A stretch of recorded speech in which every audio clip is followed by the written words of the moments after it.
Wahaikum bitahiyatil Islam, bitahiyatil mubarakan, bitahiyatil min ahlil jannah. Tama-tama izinkan dari hati yang paling ikhlas kula menyapa panjenengan semua salam persaudaraan, satu salam di antara para penduduk surga. Assalamualaikum warahmatullahi wabarakatuh. Batu pualam indah dipahat, cakep. Cerah diterpa mentari pagi. Apabila salam belum dijawab, semangat, kita ulang sekali lagi. Assalamualaikum warahmatullahi wabarakatuh.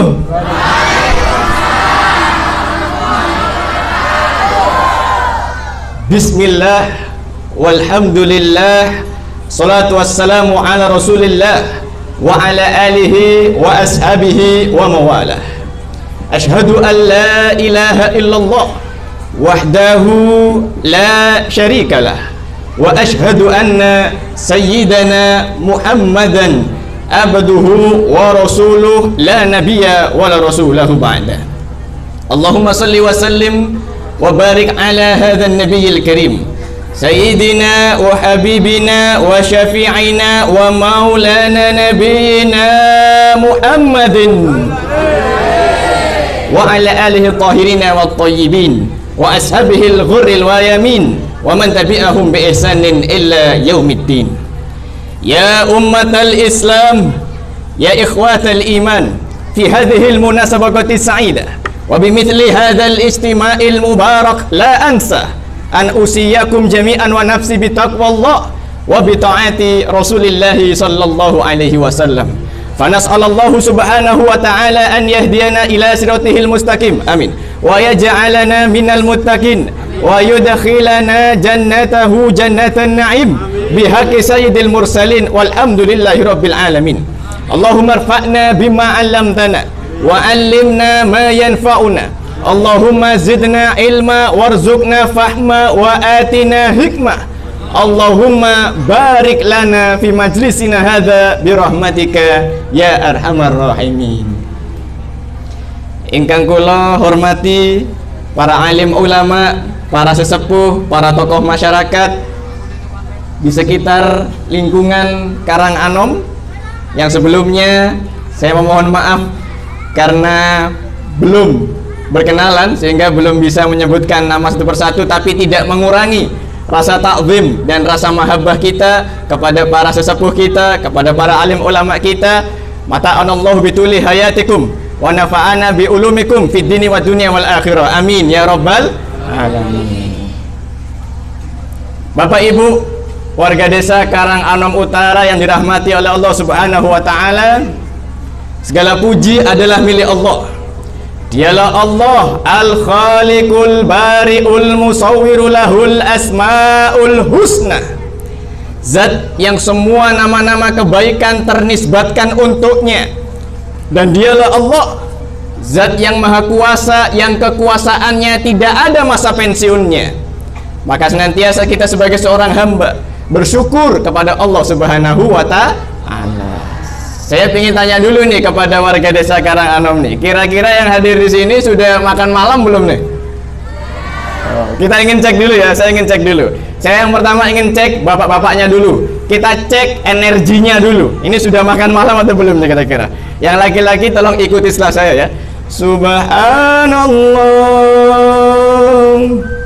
Subhanallah. Masya Allah. Portugal. Porsi ini tukang gali. Sekali makan langsung berlapis-lapis. Sekarang yang ibu-ibu. Bu, hadir Bu? Hadir di mana? Di depan TV. Lihat Aldebaran, Arya Saloka sama Amanda Manopo dalam ikatan cinta. Jadi nikah terus ibu-ibu tasyakuran juga gitu. Yuk ibu-ibunya. Walhamdulillah. Ini kayaknya ibu-ibu jumlahnya mayoritas, tapi ternyata diet 7 hari 7 malam nih kayaknya. Masya Allah. Kebanyakan nonton ikatan cinta, kepingin langsing kayak Amanda Manopo, jadi makanya lemas. Betul Bu. Jam berapa sih? Itu jam berapa itu sinetron itu Bu? Jam 7. Oh lah kokot lah, mareh lah. Kholas selesai itu ya. Sekarang semuanya bapak-bapak dan ibu-ibu, wala ilaha illallah,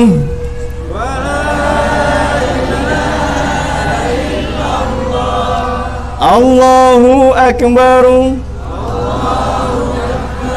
Masya Allah. Insya Allah yang hadir pada malam hari ini di majelis ini semuanya calon-calon penghuni surga. Amin. Karena Pak Bu, mohon maaf nih, kita bocorin sedikit nih. Penghuni surga itu ada ciri-ciri dan tanda-tandanya. Di antara ciri-ciri yang paling nyata dari penghuni surga itu wajahnya bercahaya. Demi Allah, dari atas ini saya lihat wajah panjenengan itu kilau bercahaya. Bukan karena skincare, bukan, tapi karena kena sentrong oleh lampu. Jadi kayak berkilau gitu kayaknya ya, Insya Allah. Tapi enggak, Insya Allah dengan kita mengucapkan kalimat thayyibah, dengan zikrullah, Insya Allah hati menjadi tenang. Kita doakan semoga yang hadir di sini semuanya sehat, seger waras. Amin. Rezekinya semakin ngegas. Hutang-hutang, SPP, kuliahan, kontrakan segera lunas. Yang jombloan, jomblowati akhir zaman belum nemu jodoh segera mentas. Dan wabah pandemi corona segera tuntas. Amin ya Rabbal. Ya Allah. Ini aminnya yang paling banter para jomblo nih, ya Allah ya. Bapak Ibu yang dirahmati oleh Allah Subhanahu wa taala, pada malam hari ini kita kumpul di sini untuk thalabul ilm, wabil khusus spesifik untuk mengenang, memperingati satu peristiwa besar yang dialami oleh seorang pribadi besar, orang besar dengan prestasi yang besar, menciptakan sebuah peradaban yang besar karena memang beliau dibimbing oleh zat yang maha besar. Allahu Akbar. Siapa beliau? Sayyiduna Muhammad sallallahu alaihi wasallam.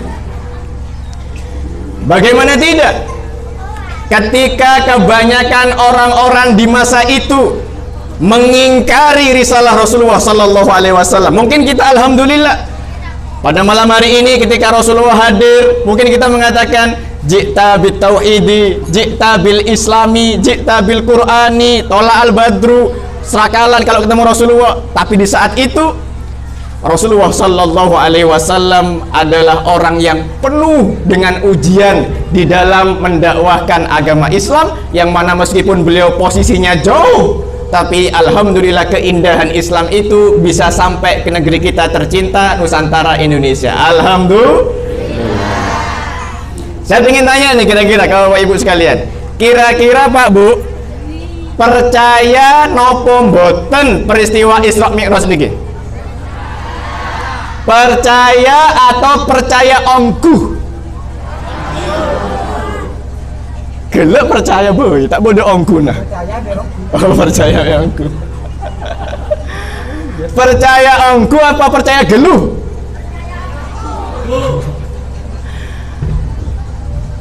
Hari ini mungkin orang gampang percaya. Kenapa? Karena mayoritasnya Islam. Tapi bayangkan ketika peristiwa ini, ketika kisah Rasulullah Sallallahu Alaihi Wasallam diperjalankan ini disampaikan ke tengah-tengah orang yang mengingkari kenabian beliau, apa respon mereka? Oh, Muhammad itu majnun, Muhammad itu sudah gila, dia udah mulai stres dan sebagainya. Masya Allah. Tapi dengan peristiwa Isra Mi'raj ini kita coba mengenang kembali bagaimana Rasulullah Sallallahu Alaihi Wasallam menghadapi sebuah peristiwa besar ini. Sebagian dari mereka, orang-orang yang ingkar itu mengatakan Isra Mi'raj ini tidak masuk akal. Betul? Masuk akal apa enten ya Isra Mi'raj? Sebenarnya masuk atau tidak masuk di akal itu hanya terkait dengan ukurannya saja. Saya ingin tanya, ini botol ukuran 500 ml. Botol seukuran 500 ml ini cukup diisi air berapa liter, Pak?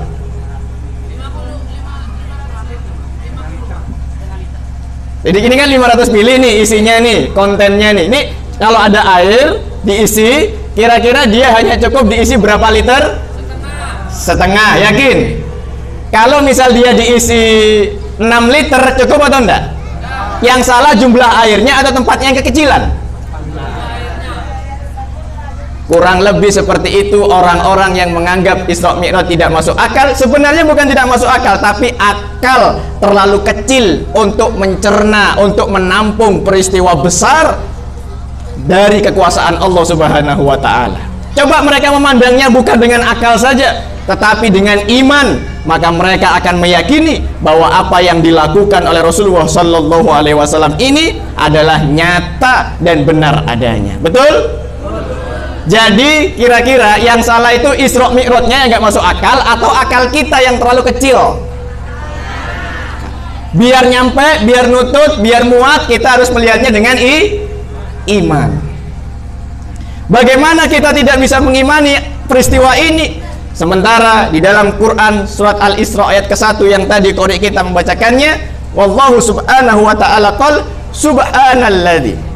Mari kita kupas satu persatu. Tadi kalau sudah dikupas terjemahannya, sekarang kita buka kitab Mafatihul Ghaib karangan Al-Imam Fakhruddin Ar-Razi. Di situ beliau mengupas satu persatu dari ayat ini, luar biasa. Subhana itu adalah kalimat tasbih yang sering digandengkan dengan lafzul jalalah. Maha suci Allah, bimakna tanzih. Tanzihullah min kulli naqsin, bil makna ta'ajub, bil makna al-bara'ah. Al-bara'ah lillah min kulli su'in. Dengan lafaz ini seakan-akan Allah ingin menjamin bahwa peristiwa ini tidak mungkin bohong. Al-bara'ah lillah min kulli su'in. Lafaz subhana itu menunjukkan bahwa Allah bersih dari kekurangan-kekurangan sebagaimana makhluknya. Kalau makhluk itu suka bohong, betul atau enggak, Bu? Kadang-kadang ada hoaxnya, betul enggak, Pak, Bu? Tapi kalau Allah subhanalladzi, maha suci zat yang, artinya Allah menjaminkan asmanya, Allah menjaminkan kesucian namanya, bahwasannya peristiwa ini benar-benar terjadi dan Allah langsung yang menjamin. Artinya kalau ada orang yang berani jamin, itu kredibilitas atau nama baik orang itu dipertaruhkan. Dan di sini yang menjamin bukan hanya Rasulullah, tetapi Allah dengan lafzul jalalahnya, dengan lafaz kesuciannya. Subhanalladzi asra, maha suci zat yang memperjalankan, menggunakan kalimat aktif.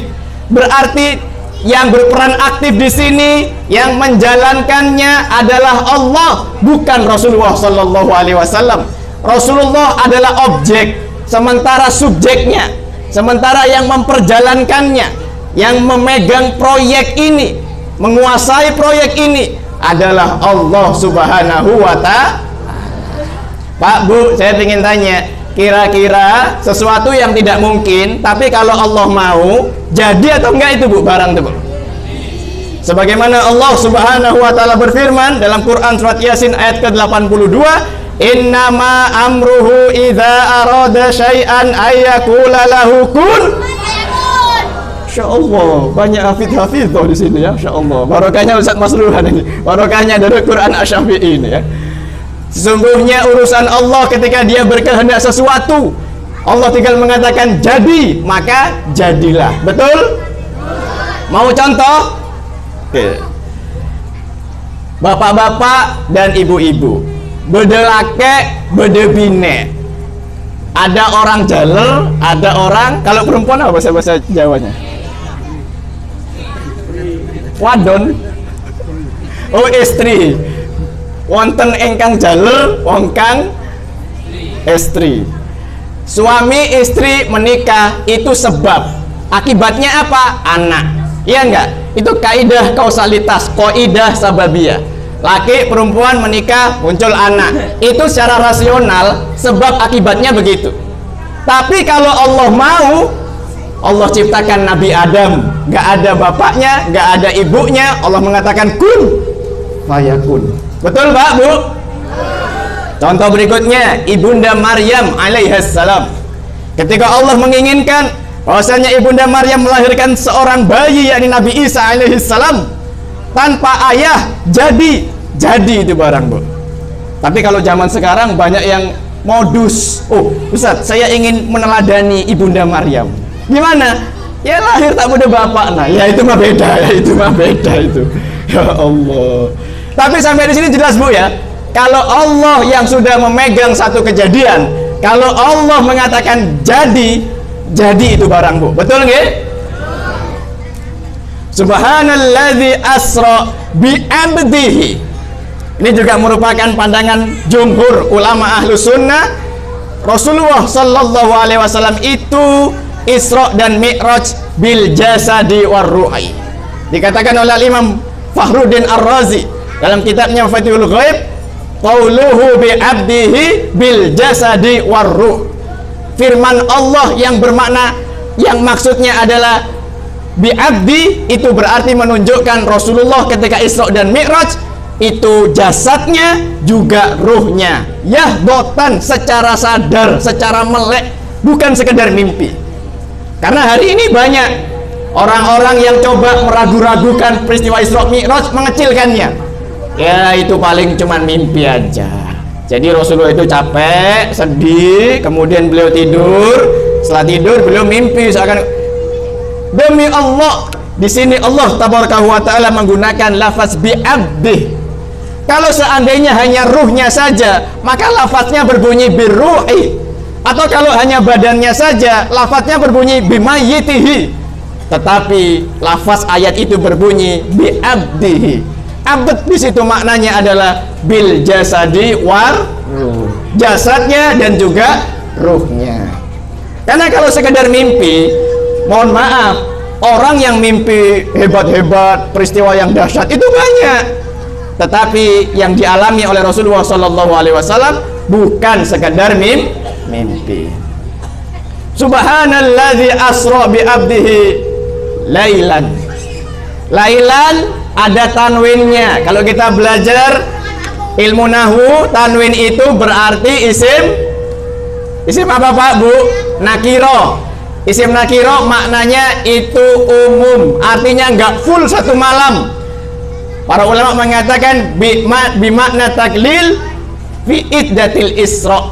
Maknanya adalah penyedikitan dari waktu malam di Isra Mi'raj itu. Artinya Isra Mi'raj ini enggak full satu malam, tetapi hanya sebagian malam saja. Betapa hebatnya Allah, betapa dahsyat dan cepatnya peristiwa Isra Mi'raj ini. Bayangkan Pak Bu, Rasulullah Sallallahu Alaihi Wasallam melewati 3 alam.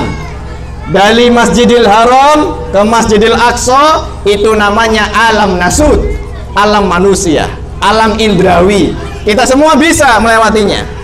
Bahkan hari ini kita kalau mau perjalanan dari Jeddah Arab Saudi ke Syams wilayah Palestina itu PP 2 jam bisa sekarang, naik pesawat.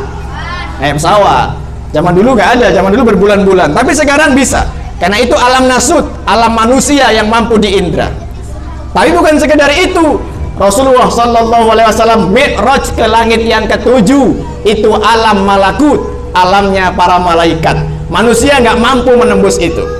Dan bahkan lebih dari itu, Rasulullah Sallallahu Alaihi Wasallam sampai ke Sidratul Muntaha yang merupakan alam lahut, yakni alam ilahiyah, yang mana malaikat pun tidak mampu menembusnya. Dan itu semua diperjalankan dalam waktu sebagian sedikit saja dari waktu malam. Subhanallah, Masya Allah.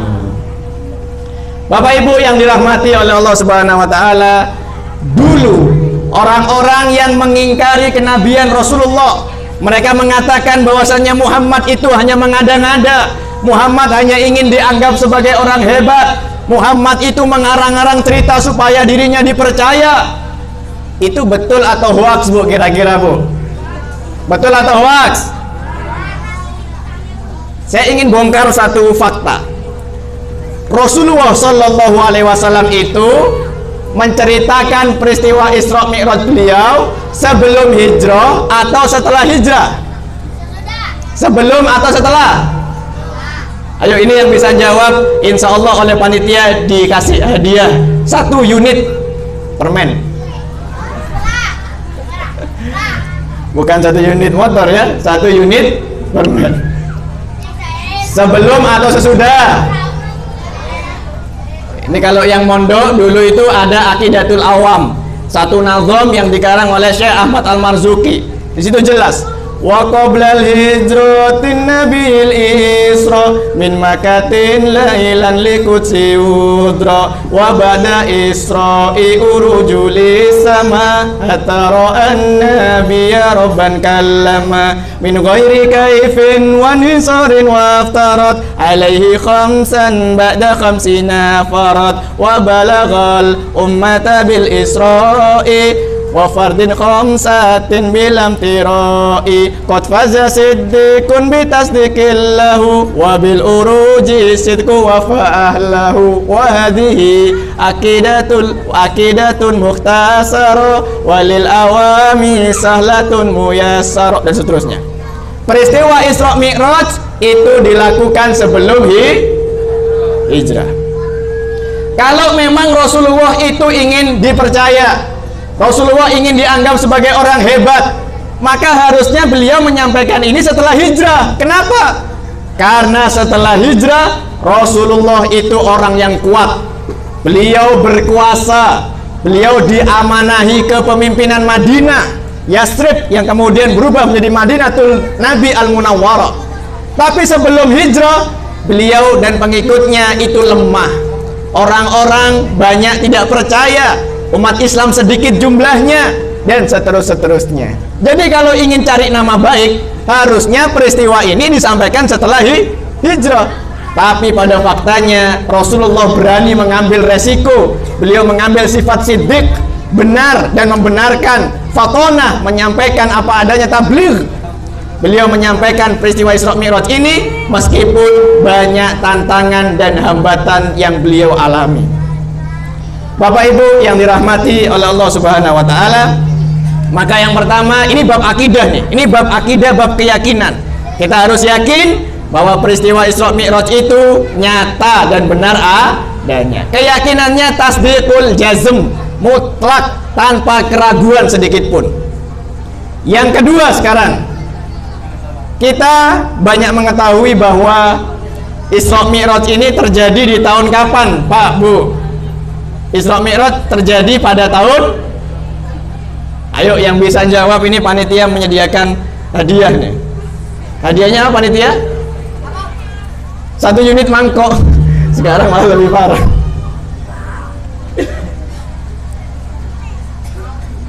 Kapan tahun terjadinya Isra Mi'raj? Orang-orang Arab zaman itu belum punya pengkalenderan yang baku. Orang-orang Romawi sudah punya pengkalenderan Masehi. Maka orang-orang Arab menyebutnya Amul Huzni.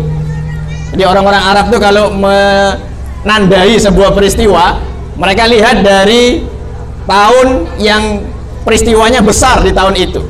Dulu ketika Ka'bah diserang oleh pasukan Abraha, dinamakan Amul Fil, tahun gajah. Ketika peristiwa banjir menerjang Ka'bah, dinamakan Amul Faidon, tahun banjir. Dan ketika Rasulullah Isra Mi'raj ini ditandai dengan nama Amul Huzn, tahun-tahun kesedihan. Bagaimana tidak sedih? Sudah tahu nggak Rasulullah SAW sejak kecil itu yatim atau lengkap orang tuanya, Pak, Bu? Sudah tahu biografi kehidupan Rasulullah SAW? Kalau belum tahu, di tengah-tengah ini sambil saya minta izin minum dulu. Ini kayaknya suara saya udah pada habis nih ya. Kita dengarkan dulu tim Hadroh Asy-Syafi'i. Kita coba sholawatan tentang sirah Rasulullah sallallahu alaihi wasallam, rohatil atyar. Falyatafadhal li mashkura. Fadhal. Ummati, umatnya Nabi Muhammad sallallahu alaihi wasallam. Amin ya rabbal. Baik, kita lanjutkan Bapak Ibu sekalian. Lanjut, Pak, Bu. Terus apa lanjut? Terus? Kayaknya berbakat jadi tukang parkir. Terus. Gitu. Masya Allah. Tapi sebelum lanjut tadi saya ingin sedikit mukadimah sedikit tadi, agak lupa. Kan ada satu peristiwa, ada satu peribahasa yang berbunyi tak kenal maka Itu peribahasa yang lama dan perlu diperbaharui. Yang baru itu tak kenal maka ta'aruf. Gitu ya. Tadi beberapa ustadz nyebutnya agak susah. Siapa namanya? Ustadz Putri. Putri neka bine, gula laki asli gitu. Siapa? Hudri. Oh, kalau Hudri itu aksen orang Arab, sebagaimana sahabat Nabi Abu Sa'id Al-Khudri. Saya asli Indonesia. Biar gampang ingat nama saya, ingat setiap bulan Agustus per tanggal 17. Itu kantor-kantor pemerintah, kantor desa, gang-gang, ada tulisan HUT. That's my name, you know. Itulah nama saya. Karena kebetulan ceritanya pas pada saat 17 Agustus beberapa puluh tahun yang lalu, itu ibu saya udah 9 bulan, udah kontraksi bukaan 5, udah mulai lahir nih, udah mau lahir. Dibawa ke rumah sakit Dr. Subandi Jember. Ada tulisan, mohon maaf, dokter dan bidan sedang melaksanakan upacara HUTRI. Kata bapak saya, mateng nih, ada remah nih kan. Muter, singkat cerita, karena jamnya jam upacara, jam 9 pagi. Singkat cerita, ada seorang bidan yang bolos upacara, disitulah saya dilahirkan. Ditanya oleh bidannya, Pak, ini sekalian ngurus akte biar gampang, dikasih nama siapa anaknya? Udah deh Bu, dari tadi saya lihat di jalan-jalan HUTRI, udah kasih nama HUTRI aja, kasih nama Hutri gitu. Akhirnya jadi seperti ini. Tapi kemudian ketika mondok, kita ditegur sama Ustadz, Ahi, saudaraku, nama antum nih kayaknya kurang islami nih, tolong cari nama lain yang lebih islami dong. Oh, nah Ustaz, insya Allah Ustaz, godan, insya Allah besok lah, besok Ustaz. Nah, ketika besok, ingat, zaman dulu belum ada HP. Kalau zaman sekarang kan pakai HP. Hey Google, nama anak laki-laki yang islami, ceklik, gitu keluar. Zaman dulu nggak ada. Kita malamnya, akhirnya mutola'ah, murojaah, buka-buka kitab, apa nama yang bagus ya. Subuhnya ketemu Ustaz itu lagi. Ayo gimana? Anak tagih antum, tak tagih. Siapa namanya yang lebih islami? Udah nemu, insya Allah udah nemu Ustaz. Siapa? Tetap Hutri Ustaz. Lo kok tetap Hutri Ustaz?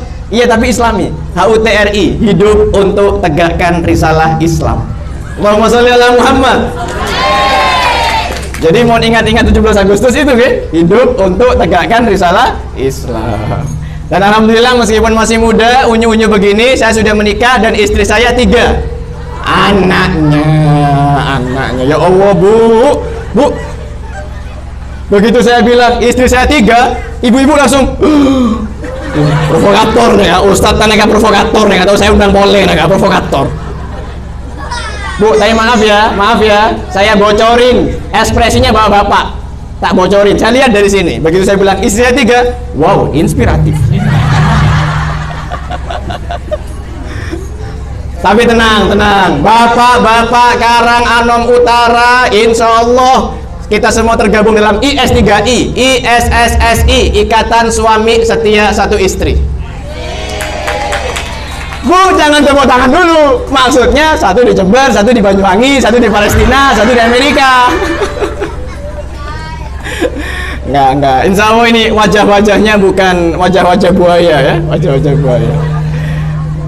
Tapi beda dengan orang Jakarta. Orang Jakarta itu kalau setiap lamaran bawa sebuah kue gede, namanya kue roti buaya. Karena konon katanya hewan yang paling setia di muka bumi ini itu adalah pejantannya buaya selama dia ada di air. Selama dia ada di, begitu dia naik ke darat, dia menjadi, oh bukan saya ngomong, yang ngomong bukan saya ya, bukan saya. Wah, payah ibu-ibu ini, payah. Baik, lanjut ya Bu ya. Lanjut ya. Yang kedua tentang Amul Huzni, tahun-tahun kesedihan. Bayangkan Bapak Ibu sekalian, sejak lahir Rasulullah Shallallahu Alaihi Wasallam tidak pernah berjumpa dengan ayah kandung beliau, yaitu Abdullah bin Abdul Muthalib bin Hashim bin Abdul Manaf bin Qusay. Beliau nggak pernah jumpa karena baru dalam kandungan 2 bulan ayahnya meninggal. Kemudian setelah beliau lahir, beliau disusui oleh Halimah, dan kemudian baru berapa tahun ibundanya meninggal. Jadi Rasulullah ini yatim piatu. Diasuh oleh kakeknya Abdul Muthalib. Itu pun tidak lama, sampai usia 8 tahun Abdul Muthalib meninggal. Nah, ini dia.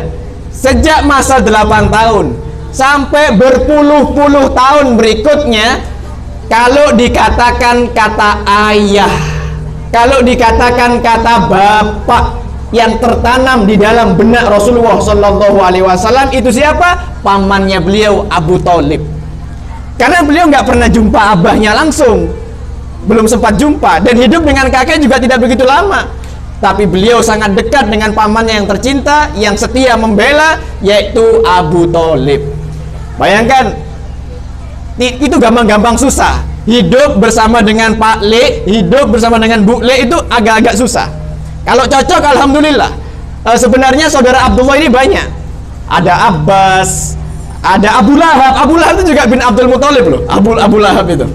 Terus kemudian ada Hamzah, ada Abu Thalib juga. Tapi Rasulullah ternyata nyaman hidup bersama Abu Thalib, meskipun Abu Thalib bukanlah orang yang kaya. Tapi Rasulullah mengenang begini, Abu Thalib dengan istrinya namanya Fatimah. Iya, istrinya Abu Thalib ini namanya Fatimah. Sama seperti anak Rasulullah. Makanya nanti Rasulullah punya cita-cita. Nanti saya kalau punya anak perempuan, saya kasih nama Fatimah, karena buleku ini sangat setia, sangat kemudian berkorban demi aku sejak kecil. Maka nanti kalau aku punya anak perempuan, aku namakan Fatimah, dan nanti jodohnya Ali. Diam-diam Rasulullah udah ngeplotting gitu. Oh, nanti Fatimah ini jodohnya Ali. Padahal Ali sama Fatimah nggak pernah pacaran. Ali sama Fatimah nggak pernah chattingan, nggak pernah. Tapi kalau sudah jadi jodohnya, jadi kun fayakun.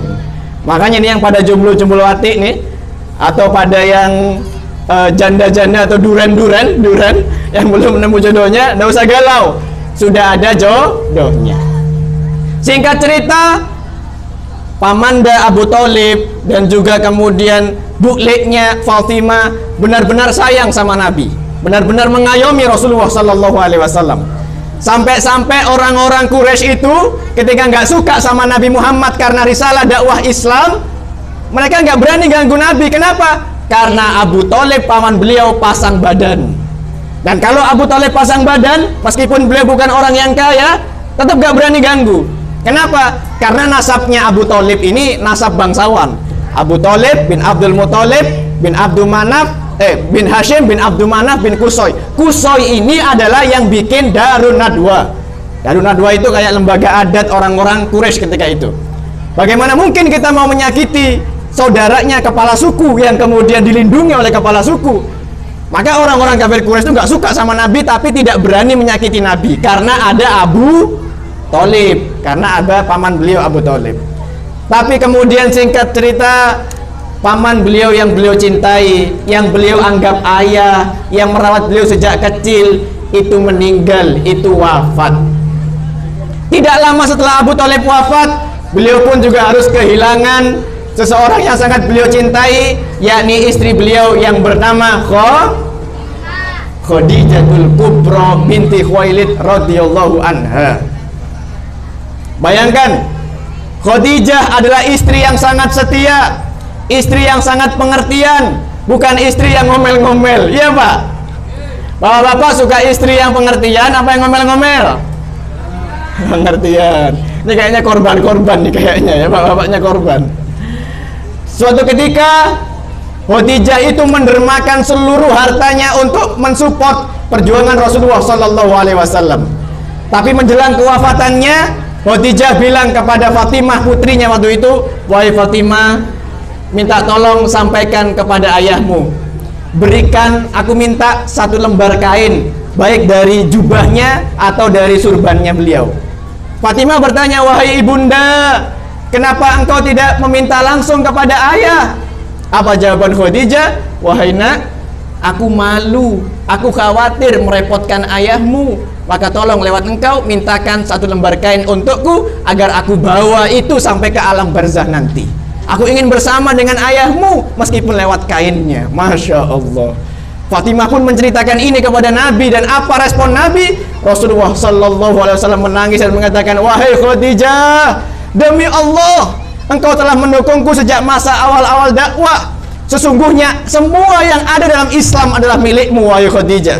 Engkau telah mendermakan semua hartamu di jalan Allah, maka semua yang ada di jalan Allah ini adalah milikmu, wahai Khadijah. Kenapa engkau tidak ngomong langsung minta satu helai kain?"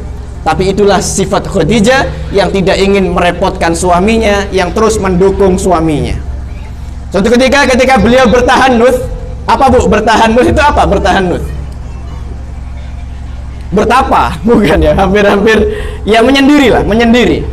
Beliau menyendiri sejak usia 38 tahun, 39 tahun, dan 40 tahun. Itu ketika Rasulullah bertahanus, Khadijah nggak marah, Khadijah nggak ngomel. Kamu mentang-mentang saya ini janda tua, ditinggal-tinggal terus. Enggak, tapi Khadijah justru mempersiapkan perbekalan, mempersiapkan kendaraan agar Rasulullah bisa menyendiri, tenang memikirkan kondisi masyarakatnya. Ketika 39 tahun bertahanus lagi, difasilitasi oleh Khadijah. Ketika 40 tahun dan beliau mendapatkan wahyu, tiba-tiba beliau pulang ke dalam rumahnya Khadijah sambil gemetaran, sambil menggigil. Karena apa? Beliau takut. Tiba-tiba ketika menyendiri dalam gua, ada sosok makhluk yang mengatakan Iqra. Rasulullah nggak bisa baca, beliau mengatakan ma'ana biqari. Apa yang harus aku baca? Aku nggak bisa baca. Iqra. Ma'ana biqari. Apa yang harus aku baca? Iqra bismi rabbikal ladzi.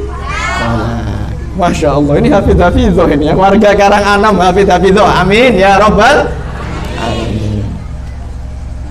Singkat cerita, dalam keadaan menggigil, Rasulullah pulang ke rumah Khadijah. Apakah Khadijah ngomel? Tidak. Rasul mengatakan zamiluni, zamiluni, selimuti aku, selimuti aku. Khadijah gak mengatakan, tuh kan udah dibilangin jangan suka-suka keluar-keluar, ini pulang-pulang malah menggigil dingin-dingin, udah dikasih tahu dan sebagainya. Nggak, Khadijah nggak ngomel, tapi Khadijah justru menenangkan hati suaminya, menyelimuti Rasulullah yang kedinginan, dan kemudian menyampaikan kepada paman beliau yang bernama Waraqah bin Naufal, seorang ahli kitab. Diceritakan, wahai paman, suamiku mengalami hal yang aneh. Ketika dia bertahanus, dia kedatangan sosok makhluk dan mengatakan Iqra bismi rabbikal ladzi khalaq, seterusnya sampai 5 ayat. Apa kata Waraqah bin Naufal? Dia mengatakan, demi Allah, sungguhnya suamimu itu telah didatangi yang namanya Namus, yaitu malaikat Jibril. Sungguhnya suamimu akan jadi seorang nabi akhir zaman, seorang nabi besar. Kalau seandainya aku masih hidup, aku akan berada di barisan suamimu. Khadijah seneng nih, ternyata itu bukan makhluk macam-macam ya, bukan huka-huka, bukan, tapi malaikat Jibril. Singkat cerita, kemudian Khadijah menceritakan kepada Nabi, Nabi menjadi tenang. Itulah istri yang setia sebagaimana Khadijah. Dan Khadijah pun wafat, Masya Allah. Tidak lama kemudian Khadijah wafat. Bayangkan, ibaratkan Rasulullah punya 2 sayap. Yang satu paman beliau yang bagaikan sosok ayah, yaitu Abu Thalib. Yang satu istri setia, yaitu Khadijah. Tiba-tiba kedua sayap beliau ini patah dua-duanya. Kira-kira apa yang dirasakan oleh Rasulullah Sallallahu Alaihi Wasallam? Itulah amul husni. Apakah cukup sampai di situ? Tidak cukup. Setelah wafatnya beliau berdua, Rasulullah berpikir bagaimana kiranya dakwah Islam ini terus berlanjut, tidak berhenti. Maka beliau melakukan tolabun nusro. Beliau melakukan kontak kepada tokoh-tokoh Bani Thaqif di Taif, di daerah pegunungan di sekitaran pinggir kota Mekah, dengan harapan tokoh-tokoh Taif mau mendukung dan mensupport dakwah Rasulullah Sallallahu Alaihi Wasallam. Tapi tahukah panjenengan apa yang terjadi? Rasulullah Sallallahu Alaihi Wasallam difitnah, dicaci maki, bahkan kemudian dilempari batu sampai pelipisnya berdarah. Lalu kemudian sampai-sampai beliau harus lari dari kota Taif dan bersembunyi di balik pohon kurma. Bayangkan, baru kehilangan paman, baru kehilangan istri, minta pertolongan tapi justru disakiti bahkan berdarah-darah.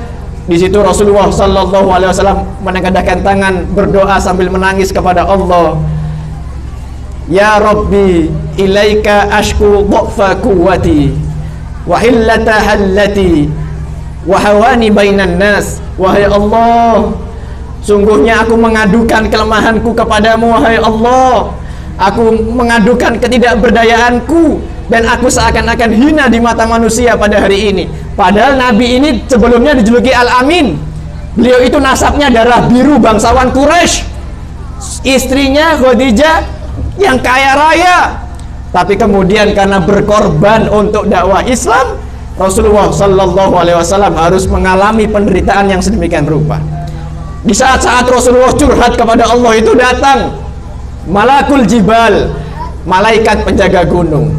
Malaikat itu kan nggak punya emosi ya. Malaikat itu bisa marah nggak?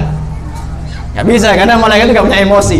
Tapi begitu lihat Nabi Allah dicaci maki dan juga kemudian dilempari batu, malaikat gunung mengatakan, ya Muhammad, mud yadaika ilas sama. Hei Muhammad, angkat tanganmu ke langit, minta doa kepada Allah agar ia memerintahkan aku membalikkan gunung Taif ini, biar hancur itu masyarakat Bani Thaqif itu.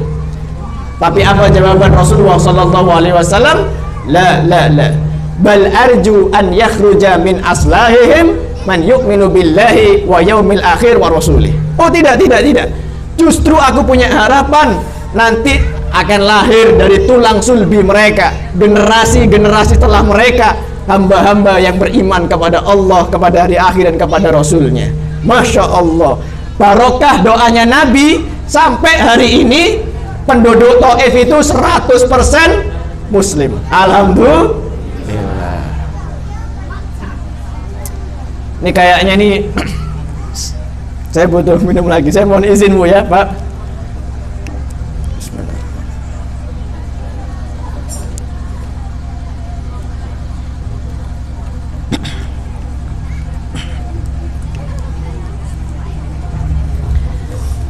Nah, ketika di tahun kesedihan itu Allah tabarakahu wa ta'ala mengutus malaikat Jibril menggunakan buruk untuk menghibur Rasulullah sallallahu alaihi wasallam, diisrokan dan dimi'rajkan. Tadi sempat disinggung masalah sholat oleh Ustadz Mas Ruhan, pengasuh Darul Quran Asy-Syafi'i. Saya ingat 2 tahun yang lalu saya pernah diundang ngisi di markas tentara tentang Isra Mi'raj juga, tentang Isra Mi'raj. Masya Allah, itu ada ribuan tentara bersolawat, berzikir bareng, luar biasa. Nah, ketika sambutannya itu komandan tentaranya dibilang, biasanya jenderal itu kalau mau ngasih pesan kepada kita pakai telegram cukup. Nah, jadi misalkan besok bulan depan kita latgab, latihan gabungan sama tentara US, itu pakai telegram cukup. Tapi kalau ada peristiwa komandan menghadap jenderal, komandannya dipanggil sampai ketemu langsung, berarti perintah yang akan diturunkan itu adalah perintah yang sangat penting. Bukan berarti perintah yang lain tidak penting, perintah yang lain penting juga, tetapi perintah ini sangat penting. Sebenarnya Allah Subhanahu wa ta'ala ketika menurunkan perintah sholat itu gampang, lewat malaikat Jibril nyampe kepada Rasulullah SAW, iya enggak? Sebagaimana wahyu yang lainnya. Tetapi perintah sholat ini berbeda. Perintah sholat ini maha penting, sehingga kemudian Allah harus memi'rajkan nabinya, kemudian Rabban kallama min ghairi kaifin, dengan tata cara yang tidak kita ketahui, tapi Allah berhadapan langsung dengan Rasulullah SAW menerima perintah sholat. Berarti saya ingin tanya Pak, Bu, sholat ini penting atau penting banget? Singkat cerita, di langit yang ketujuh, di langit yang keenam, Rasulullah SAW berjumpa Nabi Musa, dan ketika awal-awal sholat itu 50 rakaat, terus Rasulullah naik turun, menawar sampai dapat 5 rakaat. Kira-kira bersyukur enggak? Dari 50 jadi 5, bersyukur enggak Bu? Tapi apa kiranya yang dapat kita sampaikan kepada Rasulullah ketika sudah Rasulullah berjuang untuk kita dari 50 rakaat menjadi 5, tetapi kita malah bolong-bolong melaksanakan sholat 5 waktu. Oh Ustadz, kata siapa bolong-bolong? Coba itu lihat di musola Karang Anom di belakang panggung ini. Kalau Ramadan tiba, softnya full, ya apa enggak? Gini apa mboten? Kalau Ramadan full kan? Tapi itu di awal-awal, Satu minggu, 2 minggu, Masya Allah, terjadi kemajuan. Dari yang sebelumnya 10 soft ke belakang, maju menjadi 4 atau 3 soft saja. Dan lebih parahnya lagi, di akhir-akhir bulan Ramadan yang harusnya iktikaf, Masya Allah, jamaah kaum muslimin hilang dari peredaran. Saya sempat meneliti itu sama teman-teman, kita teliti, ayo kita survei. Ainal muslimin, kemana perginya umat Islam di akhir-akhir bulan Ramadan? Ternyata ketemu jawabannya. Ternyata terjadi gelombang hijrah, terjadi eksodus, terjadi perpindahan kunjungan dari musola Al-Ikhlas, dari musola apa? Musola Assalam, musola apa lagi? Masjid Al-Mubarak. Sebelumnya di situ kaum muslimin pindah ke Ar-Roksi, An-Niko dan Al-Matahari. Ngapain? Belanja. Ya Allah. Gina mantan makmu. Coba kita bayangkan. Rasulullah Sallallahu Alaihi Wasallam harus mondar-mandir memperjuangkan nasib kita. Bagaimana kalau benar dijadikan 50 rakaat dalam sehari? Gak sempat kerja, gak sempat kuliah dan sebagainya. Tapi alhamdulillah, qadarallahu masya'a fa'al. Kewajiban bagi umat Islam 5 waktu dalam sehari, maka ini amanah besar dari Rasulullah. Kewajiban kita untuk menunaikannya. Alhamdulillah.